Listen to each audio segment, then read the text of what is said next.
G'day, Tragic here, and it's a what's in the box. Oh yeah.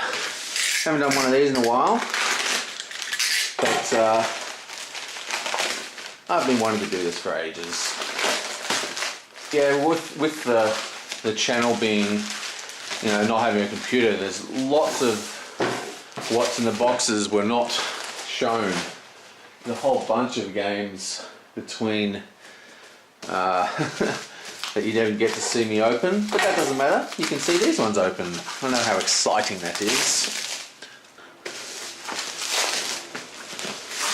Now the first is Yinch.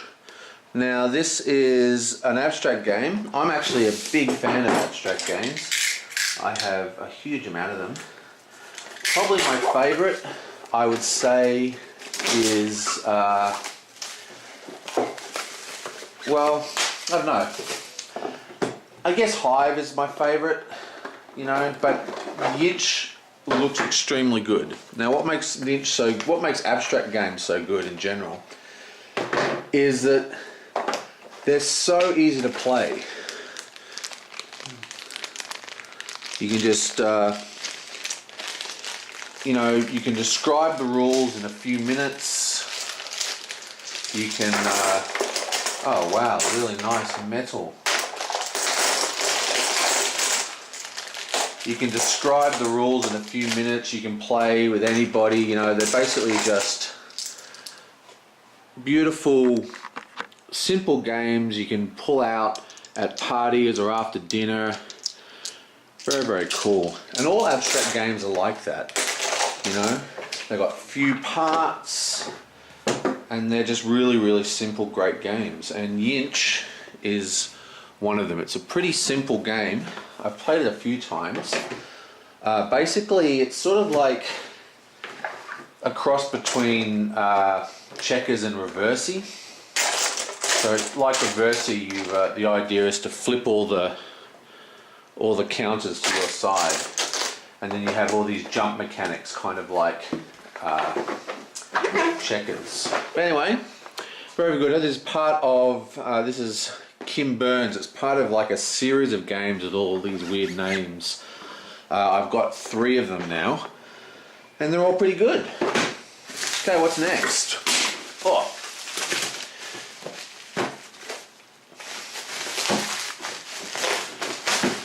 Woohoo! Maria. Okay, so this is a fantastic game. This is a game that I've played many times when I was living in Melbourne with my old game group, but I never actually got a chance to get a copy myself since I moved to Sydney, and well, now I have.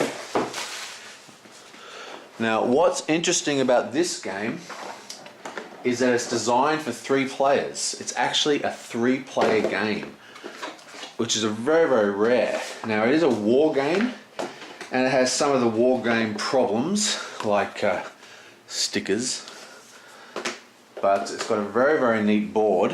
I don't know if you can see this. The board has a lot of movement, just sort of like leapfrog these areas. But see, everything has got a suit.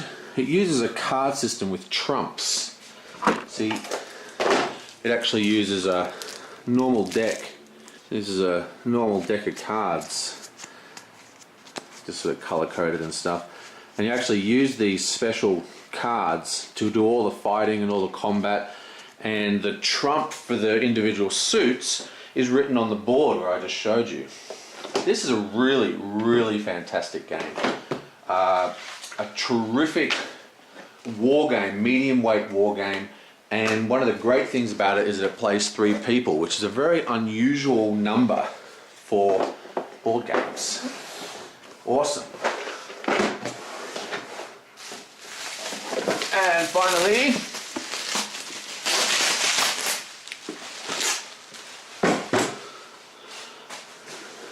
Kato. This is a set collection game, very, very popular.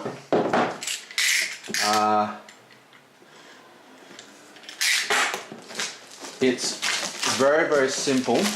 I would call this this is a game I've got, I've got a whole series of games that are basically for playing with non-gamers. And this is perfect for non-gamers.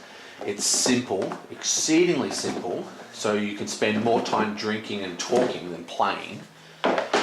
It's gorgeous. I mean, the board, look at this, the board, all the art is so pretty. It's just absolutely fantastic. And it's a very pleasant game. There's no real competition. It's a race game. And just collect all these cards, make little vistas, you've got little funny meeple things. But basically you just move down these tracks, and you pick things up at the various places you go to, trying to create your sets. Extremely simple game. Very easy to teach, very easy to play, extremely passive and fun. And the kind of game that you can bust out amongst all your non-gamer friends, and they're going to really enjoy it, because even simple games, what I consider simple games, my gamer friends can't handle. Pretty much anything with cards. You get a few wines and people can't be bothered to read all the different cards, So games like this that have global abilities just are so much easier to teach. And finally, if I just get my board, my June thing, this is a little preview of the next June. This is my old board for June. I picked up this little miniature. This is a D&D miniature of a Sandstorm, and I'm thinking about using this for the Sandstorm. So if the Sandstorm, moves 3, it goes 1, 2, 3, like that. Just gives a little piece to move around the board. And what I'll probably do is I'll take this off and then stick it on the piece of wood with the big storm symbol on it, so it's a little larger. So yeah, that came in the mail as well, even though I didn't unpack it. Okay, well, that's the game. So Kato, awesome game. Yinch, awesome game, which this actually gets like I said, abstract games are just so easy to get to the table.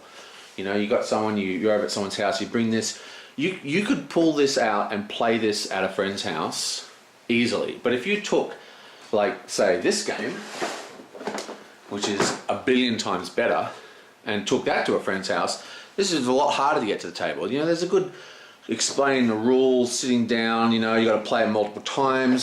This is just, it's like chess or checkers. You just put it on the table, bang, ready to go.